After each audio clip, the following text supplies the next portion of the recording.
बिस्मिल्लाहिर्रहमानिर्रहीम। Dear students, आज हम केमिस्ट्री के चैप्टर नंबर 1 क्लास 9 के सेल्फ असेसमेंट एक्सरसाइज करेंगे। पहला एक्सरसाइज है 1.2 write the empirical formula of the compound containing carbon to hydrogen in the following ratios. यानी इसमें आपको रेशो दिया गया है और आपने अब इसका फार्मूला लिखना है। फर्स्ट रेशो है 1:4।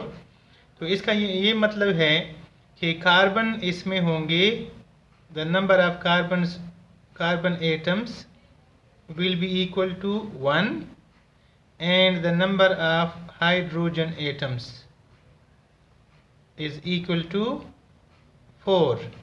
Therefore, the empirical formula of this compound will be equal to CH4, which is called methane gas. तो स्टूडेंट्स, इनका जो एम्पिरिकल फार्मूला बनेगा that will be CH4। B में जो रेशो गिवन है वो है 2:6।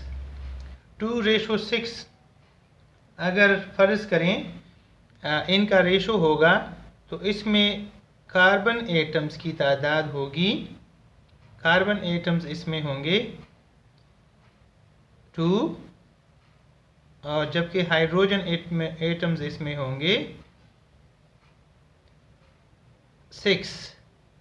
इसलिए इनका जो रेशो बनेगा वो होगा 2:6। लेकिन हम इसको अगर सिंप्लीफाई करें तो सिंप्लीफिकेशन के बाद इसका रेशो इस तरह होगा कि हम 2 को 2 पर डिवाइड करेंगे, 6 को भी 2 पर डिवाइड करेंगे। इसका आंसर आ जाएगा 1 और इसका आंसर आ जाएगा 3। तो इसलिए अब इनका जो सिंपलेस्ट रेशो निकला है वो है 1:3। Therefore its empirical formula will be equal to CH3। The empirical formula will be equal to C1 and H3. So this is the empirical formula of this compound.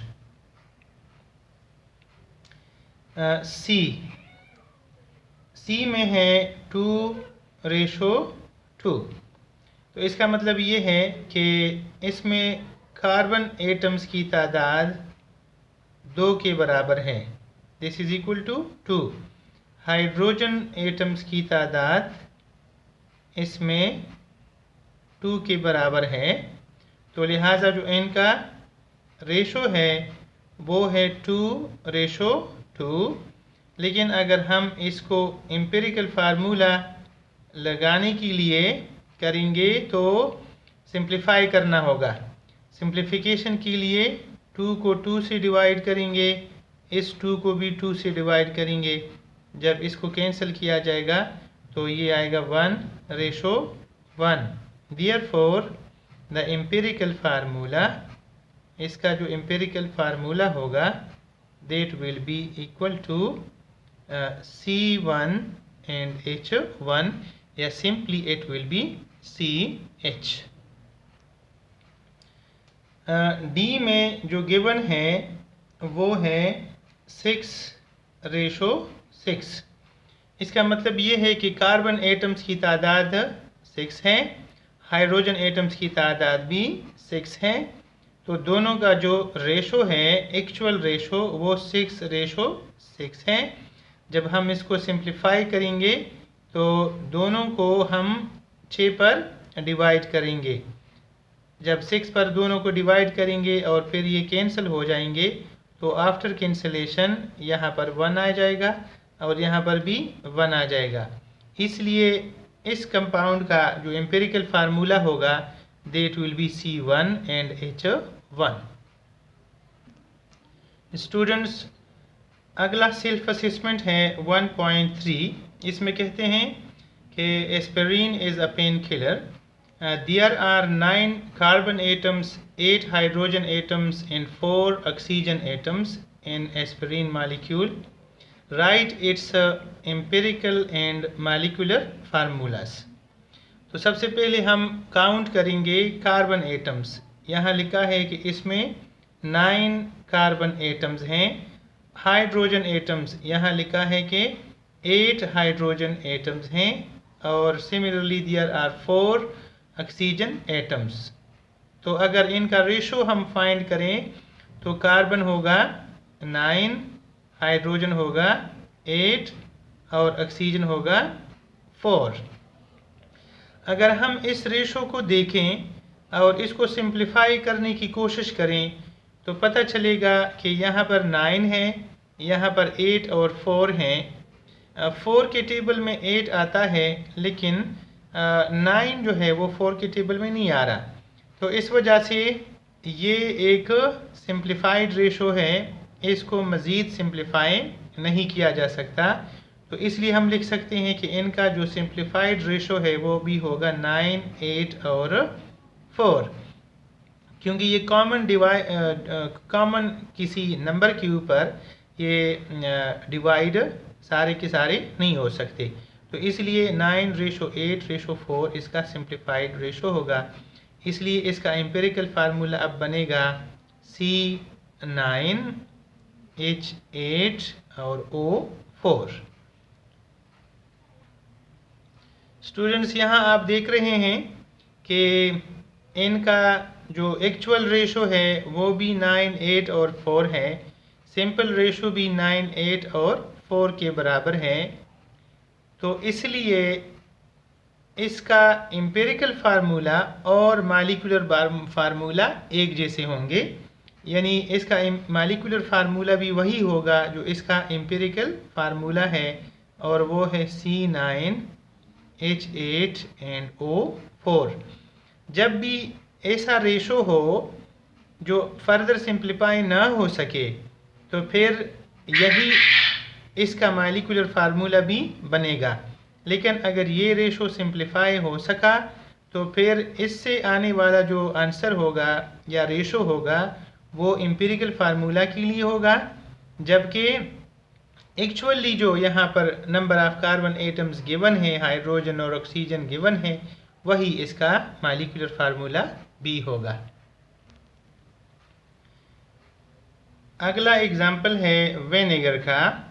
Vinegar के बारे में है कि it has 2 carbon atoms, 4 hydrogen atoms, 2 oxygen atoms. Right it's empirical and molecular formulas.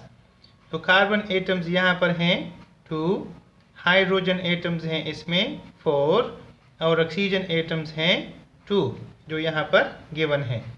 इसलिए इनका जो ratio है वो है 2 carbons, 4 hydrogens and 2 oxygen atoms. अब ये रेशो मज़ीद सिंप्लीफाई हो सकता है क्योंकि 2 पर 4 डिवाइड हो सकता है या 4 जो है वो 2 के टेबल में आता है। इसलिए अब हम क्या करेंगे कि इन तमाम को 2 पर डिवाइड करेंगे। जब तमाम को 2 पर डिवाइड किया जाएगा तो इसको जब हम कैंसिल करेंगे तो ऑन कैंसलेशन यहाँ पर 1 आ जाएगा, इधर 2 आ जाएगा और इधर 1 आ जाएगा। इसलिए जो इनका सिंपल रेशो होगा वो होगा 1:2:1। देयरफॉर इसका जो एम्पिरिकल फार्मूला आएगा वो होगा C1H2 एंड O1। ये इसका एम्पिरिकल फार्मूला होगा, जबकि इसका जो मॉलिक्यूलर फार्मूला होगा वो इसका वही है जो कि इनका actual number of carbon given है। उसमें कहते हैं कि कार्बन इसमें है 2, हाइड्रोजन इसमें है 4 और ऑक्सीजन एटम्स इसमें हैं 2। तो इसलिए इसका जो मॉलिक्यूलर फार्मूला है वो है C2H4 and O2। This is the molecular formula of acetic acid। या नेक्स्ट है कैफीन जिसका फार्मूला गिवन है C8H10N4O2। It is found in T. Write its empirical formula. तो कार्बन एटम्स यहाँ जो गिवन है इनकी तादाद है 8. Hydrogen atoms are equal to 10. Nitrogen atoms are equal to 4 and oxygen atoms are equal to 2. तो अब इसका जो रेशो बनता है कार्बन का है 8, हाइड्रोजन का है 10, इसी तरह से नाइट्रोजन के हैं 4, जबकि ऑक्सीजन का रेशो है 2. तो अगर इस रेशो को हम सिंप्लीफाई करें तो we will get a simple ratio. अब चूँकि 2, 4, 10 और 8 ये सारे इवन नंबर्स हैं और तमाम के तमाम 2 के टेबल में आ रहे हैं. 2 सबसे छोटा नंबर है, इसलिए तमाम को 2 पर डिवाइड किया जाएगा. तो ये बन जाएगा 8/2, ये हो जाएगा 10/2, ये हो जाएगा 4/2, जबकि ये हो जाएगा 2/2. अब अगर हम इसको कैंसिल करें एक दूसरे के साथ तो यहाँ आंसर आ जाएगा 4 और यहाँ पर आ जाएगा 5, यहाँ पर आ जाएगा 2, जबकि यहाँ पर आ जाएगा 1. इसलिए इनका जो सिंपल रेशो बनेगा वो होगा 4:5:2:1. Therefore, its empirical formula will be like this will be C4H5N2 and O1. O simply O लिखा जाता है. This is the answer of part 3 of self assessment number 1.3. Self assessment 1.4 जो कि फार्मूला मास के बारे में है. कहते हैं potassium chlorate KClO3 is used in preparation of oxygen. Calculate its formula mass. इसको फार्मूला मास इसलिए कहा जाता है क्योंकि ये एक आयोनिक कंपाउंड है और मॉलिक्यूल की सूरत में एग्जिस्ट नहीं करता. तो हमें पता है कि सबसे पहले एटॉमिक मास ऑफ पोटाशियम ये बराबर है 39 जो कि पीरियोडिक टेबल में गिवन है. Atomic mass of chlorine this is equal to 35.5. इसी तरह से atomic mass of oxygen is equal to 16. आप इनकी यूनिट लिखना चाहते हो तो AMU इसके क्या होंगे, यूनिट्स होंगे. तो अब जो इसका फार्मूला है फार्मूला ऑफ पोटाशियम क्लोरेट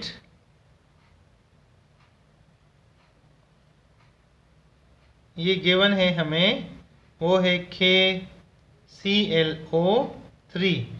तो इसका क्या मतलब है कि इसमें 1 K है, 1 इसमें क्लोरीन है, जबकि 3 इसमें ऑक्सीजन एटम्स हैं. इसलिए हम लिख सकते हैं 1 × 39. इसको प्लस किया जाएगा 1 × 35.5 और इसको प्लस किया जाएगा 3 × 16 के साथ.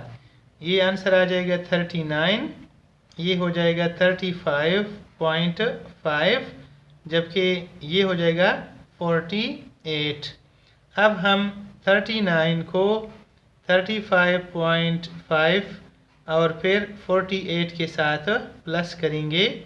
इसका जो टोटल निकलेगा that will be equal to the formula mass of potassium chlorate. यहाँ पर इसका आ जाएगा 5, यहाँ आ जाएगा 9, 14, 14, 8, 22, 2 कैरी तो 2 और 5, 5, 8, 8, 12. इस तरह आ जाएगा 122.5 AMU. This is the formula mass of the potassium chlorate. अगले एग्जाम्पल में है baking soda sodium bicarbonate NaHCO3 produces carbon dioxide gas on heating. जब इसको बेकिंग में इस्तेमाल करते हैं तो कार्बन डाइऑक्साइड गैस रिलीज होती है। Determine the formula mass of sodium bicarbonate and the molecular mass of carbon dioxide. Carbon dioxide चूँकि मॉलिक्यूलर इन नेचर है इसलिए इनका नाम होगा molecular mass. Atomic mass of sodium हमें पीरियोडिक टेबल से पता है कि वो बराबर है 23 AMU के। Atomic mass of hydrogen is equal to 1 AMU। Atomic mass of carbon is equal to 12 AMU and the atomic mass of oxygen is equal to 16 AMU। अब हमारे पास जो फार्मूला है बेकिंग सोडे का, तो बेकिंग सोडा का formula है NaHCO3। इससे क्या मुराद है कि इसमें 1 सोडियम है, 1 इसमें हाइड्रोजन है, 1 इसमें कार्बन है और 3 इसमें ऑक्सीजन के एटम्स हैं। इसलिए अब हम लिख सकते हैं 1 multiply bye 23 plus 1 multiply bye 1 plus 1 multiply by 12 and plus 3 multiply by 16। इसका आंसर आ जाएगा 23, इसका आंसर आ जाएगा 1, इसका आंसर आ जाएगा 12, जबकि इसका आंसर होगा 16 3 जार 48। तो अब हम जब इनको आपस में प्लस करेंगे तो 23 प्लस 1 प्लस 12 प्लस 48, अब इसका फाइनल आंसर आएगा 14 आएगा। 1 कैरी हो जाएगा, 1 2 3 4 4 and 4 8। Therefore the formula mass will be equal to 84 AMU and this is the formula mass of sodium bicarbonate. Next है कार्बन डाइऑक्साइड का। तो कार्बन डाइऑक्साइड में आपको पता है कि एक कार्बन है और 2 ऑक्सीजन एटम्स हैं। तो हमें पता है कि atomic mass of carbon is equal to 12, atomic mass of oxygen is equal to 16। तो जो फार्मूला कार्बन डाइऑक्साइड गैस का है वो है CO2। It means there is 1 carbon atom and 2 oxygen atoms. तो अब हम लिखेंगे 1 multiply by 12 plus 2 multiply by 16। इसका आंसर आ जाएगा 12 और इसका आंसर हो जाएगा 32। और जब हम 32 और 12 आपस में प्लस करेंगे तो द आंसर विल बी 44। इसलिए जो molecular mass of carbon dioxide है वो 44 AMU के बराबर होगा। अच्छा, फर्टिलाइज़र्स के बारे में एक और क्वेश्चन है। ये है 1.4 का पार्ट 3। यूरिया जिसका फार्मूला है NH2 होल ट्वाइस CO और अमोनियम नाइट्रेट जिसका फार्मूला है NH4NO3। तो फर्स्ट हम सॉल्यूशन निकालते हैं यूरिया का। इसके लिए है atomic mass of hydrogen 1 AMU, ये आप जानते हैं। Atomic mass of carbon is 12 AMU, the atomic mass of oxygen is 16 AMU and the atomic mass of nitrogen is equal to 14 AMU. The formula is NH2 whole twice। यहाँ पर जब twice आता है तो इसका मतलब होता है कि NH2 की तादाद 2 है। तो हम 2 को 2 से मल्टीप्लाई करेंगे, इस तरह से हाइड्रोजन की तादाद, और यहाँ 2 से नाइट्रोजन के 1 को मल्टीप्लाई करेंगे तो इससे नाइट्रोजन की टोटल तादाद मालूम होगी। फार्मूला कंप्लीट करते हैं NH2 होल ट्वाइस CO। तो यहाँ पर हमें पता है कि 2 इसमें नाइट्रोजन एटम्स हैं, 2 2s are 4 इसमें हाइड्रोजन एटम्स हैं, 1 इसमें कार्बन का एटम है जबकि 1 इसमें ऑक्सीजन का एटम है। तो अब हम लिख सकते हैं 2 multiply bye 14 plus 4 multiply by 1 plus 1 multiply by 12 and plus 1 multiply by 16। इसका आंसर आ जाएगा 28, इसका आंसर आ जाएगा 4, इसका आंसर होगा 12 and the answer of this one is equal to 16। आप 28, 4, 12 एंड 16 को प्लस करें तो 8, 4, 12, 12, 14, 14, 20 और 2 कैरी हो जाएगा तो 4 हो जाएगा एंड 6 हो जाएगा। इसलिए इसका जो फार्मूला मास होगा या बल्कि मॉलिक्यूलर मास होगा that will be equal to 60 AMU. So the urea has molecular mass equal to 60. Next example में है ammonium nitrate. Atomic mass of hydrogen यहाँ 1 है, atomic mass of oxygen 16 and atomic mass of nitrogen 14 है। अब ammonium nitrate का जो formula है वो है NH4NO3। तो इसलिए इसमें नाइट्रोजन की तादाद गिनते हैं तो 2 नाइट्रोजन है यहाँ पर, इसी तरह से हाइड्रोजन यहाँ पर 4 हैं और ऑक्सीजन की तादाद इसमें है 3। तो इसलिए हम लिखेंगे 2 मल्टीप्लाई बाय 14, हम लिखेंगे 4 मल्टीप्लाई बाय 1 और 3 मल्टीप्लाई बाय 16। अब इसका आंसर आएगा 28, इसका आंसर आ जाएगा 4 और इसका आंसर आ जाएगा 48। हम 28 को 4 और 48 के साथ प्लस करेंगे तो आंसर आएगा 20 और 20 के बाद यहाँ आंसर आएगा 8। इसलिए 8T is the molecular mass of the ammonium nitrate. ये मॉलिक्यूलर मास नहीं होगा बल्कि ये फार्मूला मास होगा क्योंकि एमोनियम नाइट्रेट एक आयोनिक कंपाउंड है। Thank you. ये सेल्फ असेसमेंट 1.4 तक हमने हल किया है। फर्दर असेसमेंट्स के लिए नेक्स्ट वीडियो देख लीजिए। Thank you very much.